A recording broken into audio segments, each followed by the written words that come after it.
आप लोगों को एक कहानी सुनाने जा रहा हूं जो कि मेरे द्वारा लिखी गई है, जिसका शीर्षक है बुद्धिमान बालक, जो कि इस तरह है। मयंक के दादा को आज इस बात पर गर्व है कि उसके पोते ने हर साल की तरह इस साल भी अपने विद्यालय में बुद्धिमत्ता का सर्वोच्च सम्मान पाया है। उसकी इस उपलब्धि के लिए आस पड़ोस के लोग भी उसकी प्रशंसा किया करते हैं। एक बार गांव का ही एक बच्चा तालाब में डूब रहा था, तब मयंक ने अपने दोस्तों को केला के तने का सहारा लेकर बचाने की सलाह दी। तब से वो लोगों का प्रिय बन गया।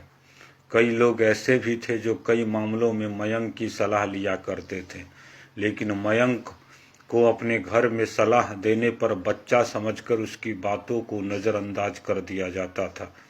एक दिन मयंक के घर में एक सांप घुस आता है। तब मयंक के पापा उसे मार डालते हैं। यह सब देख मयंक के दादा दादी उस पर बिफर पड़ते हैं और कहते हैं, तुम्हें मारने की क्या पड़ी थी, क्योंकि सांप मारना बहुत बड़ा पाप होता है। यह सब देख मयंक कुछ कहता है कि इतने में आवाज़ आती है, तुम्हें कुछ बोलने की ज़रूरत नहीं है। एक दिन मयंक के घर में पड़ोस के दादाजी के दोस्त आए थे।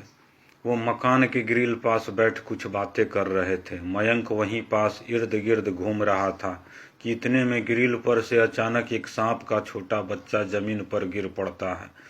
यह सब देखते ही मयंक के पापा मारने को उठते हैं। उसके दादा सांप को मारने से मना करते हैं और दादी कह उठती है, अपने धर्म में सांप को मारना बड़ा पाप समझा जाता है। तीनों की बातें इस तरह उलझ पड़ती है कि वहाँ खटपट होने लगती है। तब दादाजी के दोस्त मयंक से सलाह मांग बैठते हैं।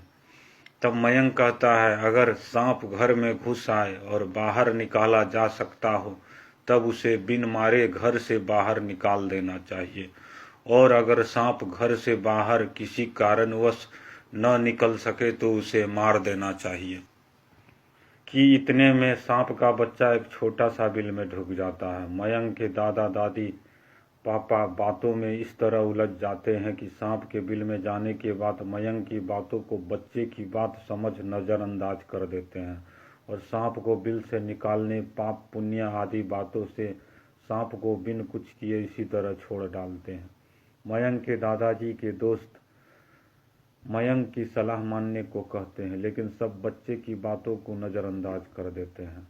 एक दिन मयंक आंगन में खेल रहा था। उसके पापा दादा घर से बाहर गए थे। दादी पास के घर में गई थी।